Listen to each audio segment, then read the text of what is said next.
Hello everyone. In this video, I want to discuss the problem return all indexes. Okay. So in this problem, we are given an integer array. Let's say something like this.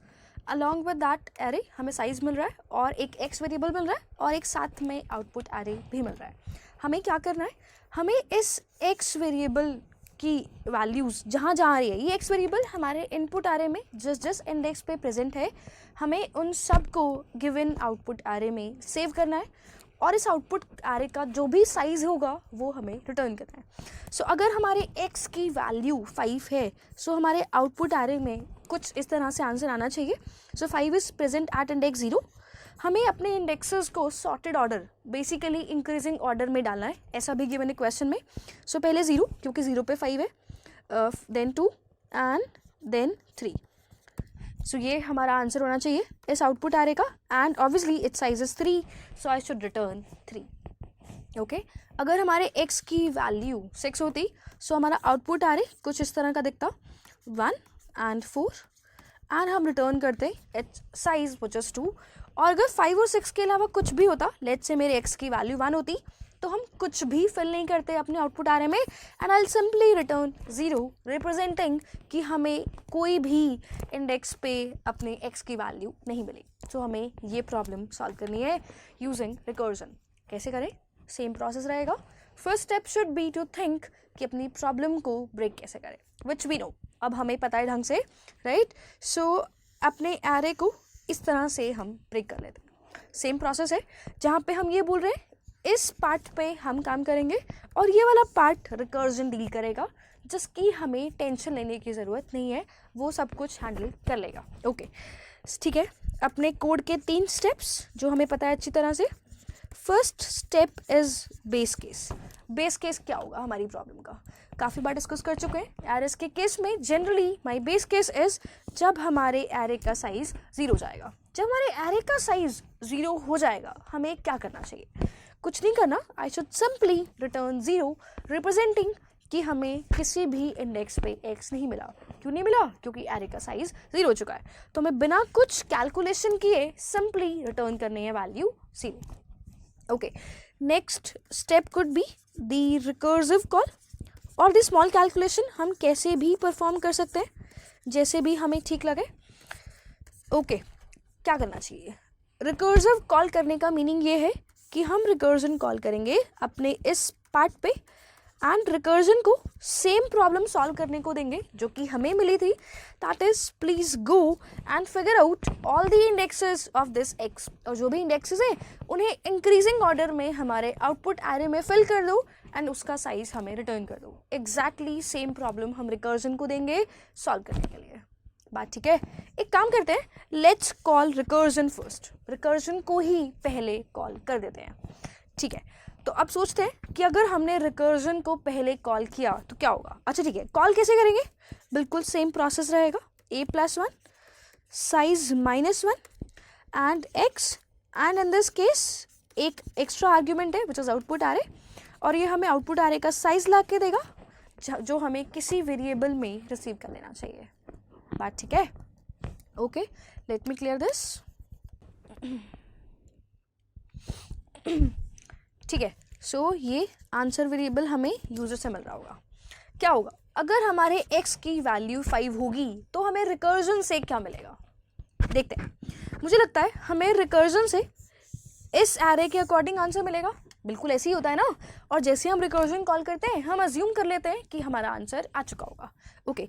After calling the recursion हम assume कर सकते हैं कि हमारे output array का status ऐसा होगा.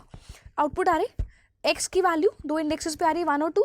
Recursion ने हमारे लिए आउटपुट array में 1 और 2 फिल कर दिया होगा और हमें आंसर में 2 रिसीव हो गया होगा एज आउटपुट साइज.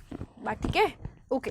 मत सोचो प्लीज़ कि ये कैसे आया होगा, जस्ट अज्यूम कि आ गया होगा. अब हमें क्या करना चाहिए? कुछ करने की ज़रूरत है क्या? हाँ, क्योंकि आउट ऑफ ऑल array ये वाला पार्ट तो रिकर्जन ने हैंडल कर लिया, बट ये पार्ट को तो हैंडल करना रहता है ना अभी.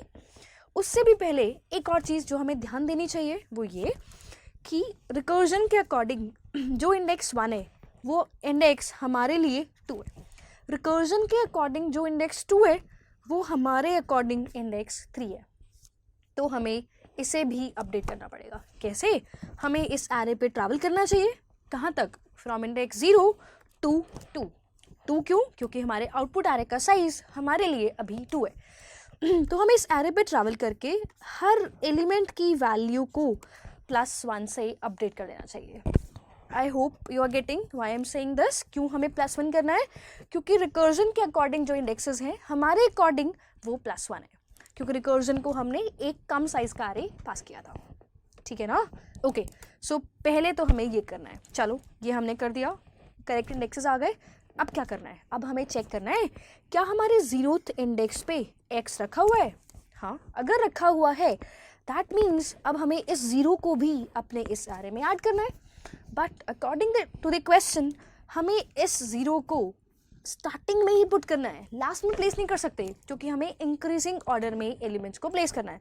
सो अगर A0 पे x मिलता है, इन दैट केस हमें अपने इस आउटपुट एरे को शिफ्ट करना होगा towards right by 1 position in order to create the place for index 0। Shift करेंगे, शिफ्ट करने के बाद 0 इंडेक्स को आउटपुट एरे के 0th इंडेक्स पे प्लेस करेंगे एंड फाइनली रिटर्न करेंगे आंसर +1। क्या होगा फिर? कुछ ऐसा हो जाएगा। आफ्टर शिफ्टिंग ये स्टेटस होगा, हम 0 को यहाँ प्लेस कर देंगे and I return answer +1। Why +1? क्योंकि अब हमारे आउटपुट एरे का साइज एक इंक्रीज हो चुका है, क्योंकि हमें 0th इंडेक्स पे भी x मिल चुका है। I hope that make sense, right? Okay, next case देखते हैं। जब हमारे x की वैल्यू 6 होगी, so in this question recursion call करने के बाद स्मॉल कैलकुलेशन में हमारे पास 2-3 स्टेप्स है। First step is actually update each element. हमें अपने ईच एलिमेंट को अपडेट करना है ऑफ आउटपुट एरे बाय 1।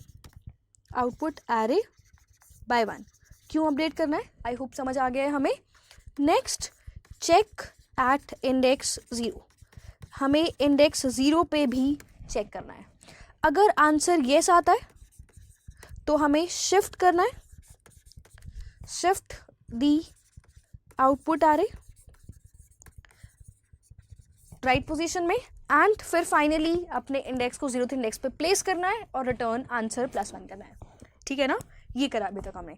दूसरा केस देखते हैं। दूसरे केस में हमारे x की वैल्यू 6 है, तो जब हम रिकर्जन कॉल करेंगे तो हमारी रिकर्जन से कुछ इस तरह का आंसर मिलेगा 0 और 3 रिकर्जन के अकॉर्डिंग, क्योंकि 6 2 इंडेक्सेस पे आ रहा है और आंसर मिलेगा 2, क्योंकि हमारे आउटपुट एरे का साइज इज 2।